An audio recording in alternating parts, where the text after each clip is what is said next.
Welcome back to Nate's Auto Repair. Today we're going to be showing you guys how to do a quick oil change. First, pop your hood.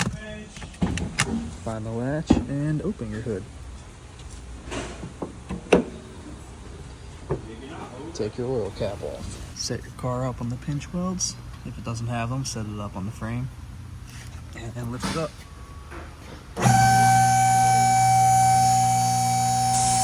Loosen your drain plug.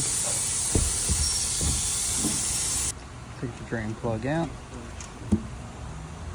Take the old filter out. Make sure the O-ring is not still stuck in there.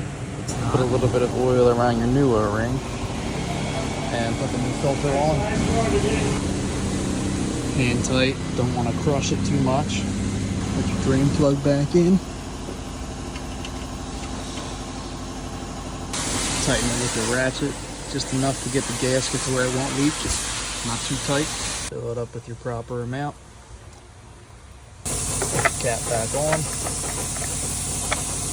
Tighten it down. Start the car, let it run for 10 seconds or so. And then turn it back off, dipstick out.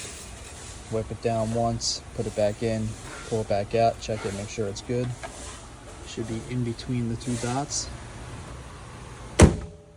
If this video helped you guys out, please give me a like, comment, and smash that subscribe button. As always, thanks for watching, guys.